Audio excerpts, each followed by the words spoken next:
너무나 아쉬운 패배였습니다. 장신군단 스웨덴의 벽은 높았습니다. 월드컵 16강 행에도 빨간불이 켜졌는데요. 촌철살인 축구 해설가로 유명한 분이시죠? 신문선 명지대 교수와 스웨덴전 분석해보겠습니다. 교수님 안녕하세요. 네, 안녕하세요. 신문선입니다. 네, 교수님도 많이 안타까우셨죠? 네. 답답했어요. 아쉽고요. 네. 네, 어제 패배한 가장 큰 원인은 뭐라고 보십니까? 몇 가지를 이야기할 수 있는데요. 네. 한국 대표팀의 어제 스타팅 멤버가 경기 전 1시간 전에 이제 발표가 됐을 때, 예. 한국의 미디어들이 현장에 수십 명이가 있었는데, 맞춘 기자가 하나도 없었어요. 그리고 국내 이제 축구 전문가들도 예상했던 스타팅 멤버와는, 전혀, 어떻게 보면 몇 자리가 이제 바뀐, 그런 진용을 짰거든요. 예. 그 부분은 조금 뒤에 전술적인 부분에 다시 제가 설명을 드리도록 하고요. 네. 그리고 어제 경기에서 이제 한국 대표팀은 경기 초반에 네. 박주호 선수가 전반 26분에 이제 부상을 당해서 결국 교체된 것도 전체적인 경기력에 악영향을 끼쳤다고 이렇게 분석할 수 있겠고요. 예. 또 한국 대표팀은 전체적으로 수비에 어떻게 보면 비중을 두고 역습을 하는 카운터어택 전략으로 맞섰는데, 공격에 간헐적으로 가담을 했지만, 측면 크로스에 대한 정확성이 떨어진 것도 아쉬웠다, 이렇게 정리할 수 있어요. 네. 또 한 가지는 한국 대표팀이 전반 초반, 그리고 후반, 중반 이후에, 몇 차례 결정적인 골 기회가 있었습니다만, 중거리 슈팅을 포함을 해서, 그리고 황희찬 선수의, 어떻게 보면 에디타임에서 했던 헤딩슛이 골로 연결시키지 못한 것. 예. 이것이 어제 경기의 가장 큰 아쉬운 대목이었다 이렇게 정리할 수 있겠습니다. 네. 손흥민, 황희찬, 김신욱까지 공격수 3명이 나란히 전방에 섰습니다. 3톱 카드 어떻게 보셨습니까? 앞서 제가 한국 대표팀 베스트 11에서 한 3자리 정도가 바뀌었다라고 말씀드렸죠. 예. 그중에 어떻게 보면 조현우 선수가 스타팅 멤버로 나와서 선망한 것은 성공을 거뒀죠. 네. 그렇지만 평가전을 통해서 보이지 않았던 구자철 선수를 미드필더로 기용을 했고 최전방에 황희찬과 손흥민 선수가 투톱으로 기용될 것으로 예상을 했습니다만 당신인 김신욱 선수를 교체 어떻게 보면 기습적으로 스타팅 멤버로 기용을 했는데요. 예. 이제 3톱에 대한 지금 평가 이 부분에 대해서는 일단 어제 경기에서 한국 대표팀은 슈팅을 5개를 했는데요. 예. 전반전에 1개, 후반전에 4개를 했습니다. 근데 예. 5개 슈팅 중에서 한국 대표팀은 유효 슈팅이 하나도 없었다는 겁니다. 네. 결국은 어제 경기에서 우리가 수비를 두텁게 하면서 상대의 장신 공격을 차단하는 선수비 전략은 어느 정도 우리가 소화를 했습니다만 골을 넣어야 이길 수 있었다는 거죠. 공격에서는 3톱을 가동을 했지만 효과를 거두지를 못했다는 거죠. 예. 어제 이제 3명의 공격수 중에서 우리가 5개 슈팅을 했는데 유효 슈팅이 하나도 없었는데 예. 그중에 공격수가 했던 슈팅은 황희찬 선수가 한 번의 슈팅을 하지 못했다는 것이 예. 어떻게 보면 3톱을 가동하면서 기대했던 골을 넣지 못한 것도 전술상으로 보면 후한 점수를 받기는 좀 아쉬웠다. 이렇게 말씀드릴 수 있겠어요. 네. 아니 근데 손흥민 선수는 대표팀에만 오면 고립이 되는 것 같습니다. 이 문제는 어떻게 보세요? 자, 어제 한국 대표팀이 공격수 3명 중에서 슈팅은 황희찬 선수 하나만 했다. 예. 이것은 그럼 공격수가 못한 것이냐라고 얘기할 수도 있겠습니다만 축구는 굉장히 유기적인 스포츠죠. 예. 지금 굉장히 중요한 질문을 해주셨는데 한국 대표팀은 제가 베스트 11 중에서 예상치 못했던 3명의 선수가 기습적으로 이제 투입이 됐는데 예. 이것은 결국은 조직력의 문제로 사실은 확대해서 해석할 수 있는 부분이거든요. 예. 예를 들어서 이런 겁니다. 김혜영 앵커가 오른쪽으로 이동을 하면 신문선이는 전술적으로 보면 자 볼을 끊으면 김혜영은 골문 쪽으로 스타트를 한다. 그러면 눈을 감고라도 그쪽으로 찾는 거거든요. 예. 그것이 바로 이제 하나의 패턴이고 그 전술적인 약속이거든요. 그것은 좀 더 광의적으로 해석을 하면 우리가 조직력이라고 얘기를 하는 거예요. 예. 근데 이제 선수들이 평가전이나 그렇지 않은 준비하는 과정에서 많은 교체가 있게 되면 바로 이러한 조직력에 이제 문제가 생기는 거거든요. 예. 어제 한국 대표팀은 3톱을 가동했지만 미드필더에서 패스에 대한 어떻게 보면 효율적인 연결 그리고 또한 전체적인 수비에 대한 밸런스 유지 네. 이런 부분에서 한국 대표팀은 안정감이 결여됐다는 거죠. 어제 구자철 선수가 기록했던 그 패스는 21개. 예. 이동영 선수는 우리나라의 키플레이어 아닙니까? 43개. 예. 이재성 선수가 27개를 했어요. 최전방에 있던 김진욱 선수는 11개의 볼터치를 했고 황희찬은 15개, 손흥민은 24개를 했어요. 예. 그러니까 한국 대표팀은 미드필드에서 살아나지 못했던 것이 결국은 공격에도 어떻게 보면 날카로운 공격을 할 수 없었던 것으로 이렇게 해석을 할 수 있는 거고요. 예. 또 한 가지는 한국 대표팀은 어제 경기에서 패스가 90분 동안 51개밖에 못했어요.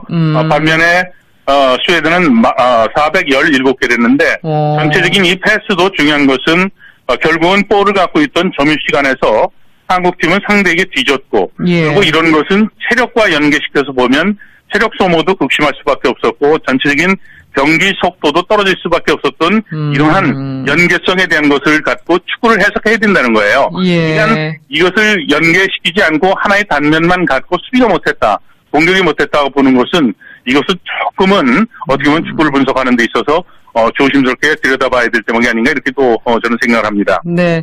신태용 감독 전술 말입니다. 교체 카드를 좀 더 일찍 활용했어야 되는 거 아닌가요? 지금 또 중요한 점을 짚어주셨는데요. 예. 어제 한국 대표팀은 교체에서 3명의 이제 교체 선수가 가동이 됐는데 전반 26분에는 이제 박주호 선수가 교체로 나간 거 아닙니까? 그랬죠. 후반 26분에 이제 고자철 선수 대신에 이승우 선수가 들어왔고, 예. 후반 20분에 김진욱 선수가 빠지고 정우영 선수가 교체 투입됐거든요. 예. 앞서 이제 베스트 11 중에서 3명 정도가 당초 예상했던 건 이제 바뀌어서 들어왔는데 전체적인 경기 흐름에서 김진욱 선수는 굉장히 고립이 돼서 공격의 날카로움이 떨어졌었거든요. 네. 그렇다면 교체 타임을 박주호 선수를 제외한 이승우와 그리고 정우영 선수를 교체 투입했던 것은 후반 1분, 그러니까 후반 시작할 때 교체 투입을 했으면 사실은 교체 시간이라는 것은 경기 중 어떻게 보면 선수가 들어가고 나오는 것보다는 예. 후반전 1분에 이제 시작할 때 들어가면 새로운 시작과 더불어서 전술적으로 안정적으로 갈 수 있다는 장점이 있거든요. 그런 부분에서도 지금 지적했듯이 다소 아쉬운 부분이다. 이제 중요한 부분이라고 제가 말씀드렸던 것이 그 부분에 대해서는 저도 동의를 합니다. 네. 근데 심판 판정도 아쉬운 순간이 많았습니다. 교수님 견해 어떠세요? 어제 심판 판정에 대해서 신태용 감독도 경기 후에 인터뷰할 때 사실은 심판이 페널티 준 거에 대해서는 그렇게 큰 문제 제기를 하질 않았죠. 예.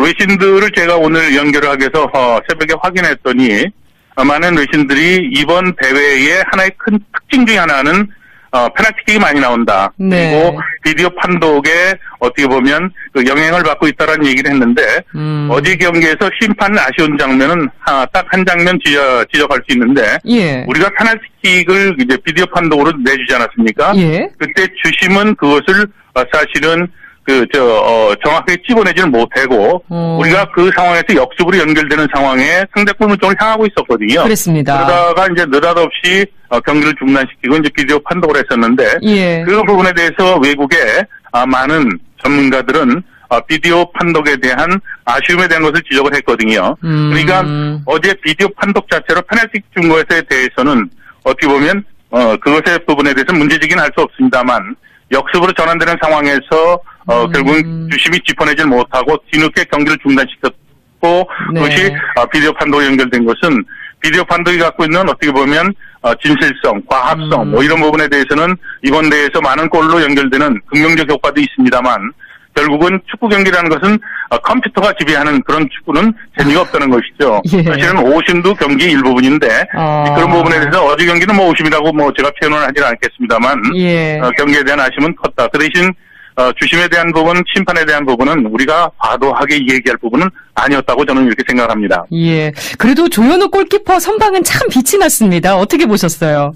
어제 조현우 골키퍼가 만약에 전반 초반에 몇 차례 위기, 후반 중반 이후에 그 결정적인 골기에서 조현우 선수가 선방을 하지 않았다면 예. 어제 경기는 상당히 어려운 경기로 갈 수도 있었다는 거죠. 예. 어제 경기에서 사실은 22명 선수, 양 팀의 이제 베스트 11들이죠. 예. 팀 선수 중에서 MVP를 꼽는다면 단연코 저는 조현우 선수를 지목할 정도로 예. 조현우 선수는 어제 상당히 발군의 활약을 했다라고 저는 이렇게 평가를 합니다. 네.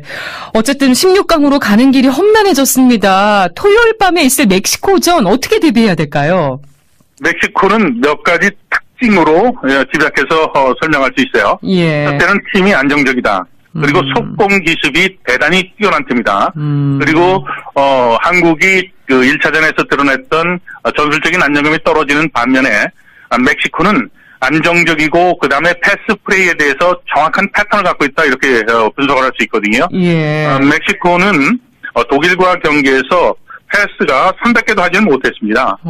그렇지만 공격으로 전환되는 그 전체적인 패스는 날카로웠고 네. 그리고 또 슈팅에 대한 정확성도 굉장히 뛰어났기 때문에 실제로 독일과 멕시코 경기를 본 사람들은 독일이 아주 혼쭐난 걸로 이렇게 기억을 할 수 있거든요. 예. 에르난데스를 포함을 해서 전형상으로 보면 4-2-3-1 포메이션을 가동하는데 기록상으로 보니까 멕시코는 왼쪽 풀백을 보는 가이로드 선수가 패스가 볼터치가 쉬운 3개를 했고요. 예. 그리고 미드필더의 오른쪽 미드필더를 보는 헤레라 선수가 패스가 39개였었어요. 그러니까 두 선수가 갖고 있는 기록이 무려 92개인데 300개도 되지 않는 전체 팀 패스 중에서 두 선수가 기록한 것이 100개에 가까울 정도니까 예. 한국 대표팀은 미드필더의 헤레라 그리고 왼쪽 풀백을 보는 가이로드 선수의 공격 가담대 어떻게 차단할 것인지에 대한 해법을 찾아야 되겠고요. 예. 그리고 최전방에 있는 세계적으로 잘 알려져 있는 에르난데스 선수가 결승골을 어시스트를 기록을 했는데 패스가 16개밖에 없었습니다. 그만큼 멕시코는 잔뜩 웅크렸다가 강한 역습을 했는데 16개의 패스 중에서 볼터치 중에서 에르난데스가 문전적으로 움직이는 그 동선을 보면 예. 행적인 움직임보다는 직선의 움직임에 굉장히 날카롭기 때문에 한국 대표팀의 4백 또는 3백을 가동하더라도 에르난데스 선수의 문전적으로 쇄도하는 이 플레이를 어떻게 차단할 것인지 예. 그리고 앞서서 이제 유기적인 움직임에 대해서 강조를 했죠. 예. 에르난데스에게 연결시키는 미드필더인 헤레라 선수의 볼 피딩 연결에 대한 부분에 대해서 한국 대표팀을 차단할 수 있는 이러한 전술적 준비가 필요하다는 것으로 네. 멕시코전에 대한 관전 포인트 지적을 하겠습니다. 네. 이번에 중앙에서 공격을 풀어줄 게임메이커 부재가 드러났는데 어떤 선수를 기용하는 게 효과적일까요? 자, 한국 대표팀의 기성용 선수가 볼 터치를 상당히 많이 했다라고 말씀을 드렸죠. 예. 기성용 선수는 수비 쪽에 쳐져서 볼을 연결하면서 볼 터치가 많았고 수비에 많은 움직임이 있었거든요. 예. 이제 한국 대표팀은 1차전에서 승점 3점을 벌지 못했기 때문에 2차전, 3차전에서 한국 대표팀은 전체적인 전략을 바꿀 수밖에 없어요. 그리고 승점을 버는 전략적 수정이 필요한데 예. 지금 지적했듯이 그렇다면 미드필더가 공격으로 연결시켜주는 공격적인 어떤 플레이에 대한 부분을 어떻게 해소를 해야 될 것인가에 대한 고민이 되거든요. 두 가지 예. 부분을 이야기할 수 있어요. 기성용 선수를 처진 미드필더로 뜨는 것이 아니라 전진시켜서 다소히 공격적인 이런 패턴을 구사하는 볼피딩 능력이 뛰어나기 때문에요. 이런 예. 어떻게 보면 그 전술적인 플레이의 변화를 꾀하는 것도 하나가 될 수 있겠고요. 네. 또 한 가지는 이재성 선수의 활약에 대한 공격에 대한 비중을 높이는 것. 그렇지 않으면 이승우 선수의 빠른 침투를 시킬 수 있도록 하는 어떻게 보면 선택. 그것은 이제 스타팅 멤버로 기용하는 것도 감독으로서는 고민해야 되지 않을까 이런 생각도 또 해볼 수가 있겠죠. 네. 정말 어려운 얘기긴 합니다만 16강 진출 가능성 아직 남아 있다고 보시나요? 그럼요. 축구는 언제든지 어떤 상황이 벌어질지 누구도 모르는 겁니다. 네. 단 이런 승부에 대한 불확실성은 준비하고 고민하고 네. 또 상대팀에 대한 전술을 잘 파악을 해서 적절하게 대처했을 때 나타나는 현상이라는 것이죠. 예. 무조건 이길 수 없다는 거예요. 그리고 어제 경기에서 한 가지 제가 아쉬웠던 것은 한국 대표팀이 전체적으로 선수들의 몸이 좀 무거워 보였거든요. 예. 1차전은 졌습니다만 남은 시간 동안 빨리 분위기도 전환시키고 신태영 감독 스스로가 이길 수 있다 이런 희망적인 메시지를 선수들에게 주면서 네. 전체적인 팀 분위기를 좀 긍정적이고 밝은 분위기 쪽으로 끌고 가고 멕시코 팀에 대한 전술적인 부분에 제가 키워드는 제가 말씀드렸잖아요. 예. 그런 부분에 잘 대응을 하면 한국 대표팀이 이길 수도 있는 그런 기회는 충분히 올 수 있다고 저는 생각을 합니다. 네, 정말 심기일전에서 좋은 결과 또 강팀들이지만요. 좋은 결과가 있었으면 좋겠습니다. 어제 열린 월드컵 첫 경기 스웨덴전 신문선 명지대 교수와 분석해봤습니다. 교수님 이른 아침 인터뷰 고맙습니다. 네, 감사합니다. 너무나 아쉬운 패배였습니다. 장신군단 스웨덴의 벽은 높았습니다. 월드컵 16강 행에도 빨간불이 켜졌는데요. 촌철살인 축구 해설가로 유명한 분이시죠? 신문선 명지대 교수와 스웨덴전 분석해보겠습니다. 교수님 안녕하세요. 네, 안녕하세요. 신문선입니다. 네, 교수님도 많이 안타까우셨죠? 네. 답답했어요. 아쉽고요. 네. 네, 어제 패배한 가장 큰 원인은 뭐라고 보십니까? 몇 가지를 이야기할 수 있는데요. 네. 한국 대표팀의 어제 스타팅 멤버가 경기 전 1시간 전에 이제 발표가 됐을 때, 예. 한국의 미디어들이 현장에 수십 명이가 있었는데, 맞춘 기자가 하나도 없었어요.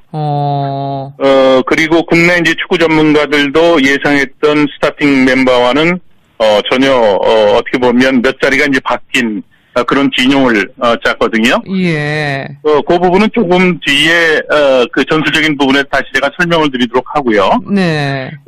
그리고 어제 경기에서 이제 한국 대표팀은 경기 초반에 네. 박주 선수가 전 구자철 선수를 미드필더로 기용을 했고 최전방에 황희찬과 손흥민 선수가 투톱으로 기용될 것으로 예상을 했습니다만 당신인 김신욱 선수를 교체 어떻게 보면 기습적으로 스타팅 멤버로 기용을 했는데요. 예. 이제 쓰리톱에 대한 지금 평가 이 부분에 대해서는 일단 어제 경기에서 한국 대표팀은 슈팅을 5개를 했는데요. 예. 전반전에 1개, 후반전에 4개를 했습니다. 근데 예. 5개 슈팅 중에서 한국 대표팀은 유효 슈팅이 하나도 없었다는 겁니다. 네. 결국은 어제 경기에서 우리가 수비를 두텁게 하면서 상대의 장신 공격을 차단하는 선수비 전략은 어느 정도 우리가 소화를 했습니다만 골을 넣어야 이길 수 있었다는 거죠.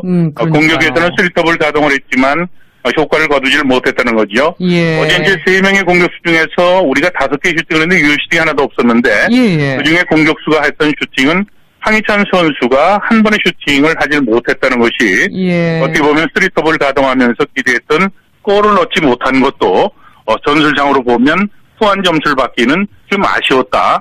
이렇게 말씀드릴 수 있겠어요. 미드필더에서 패스에 대한 어떻게 보면 효율적인 연결 그리고 또한 전체적인 수비에 대한 밸런스 유지 네. 이런 부분에서 한국 대표팀은 안정감이 결여됐다는 거죠. 어제 구자철 선수가 기록했던 패스는 21개. 예. 이동영 선수는 우리나라의 키플레이어 아닙니까? 43개. 예. 이재성 선수가 27개 됐어요.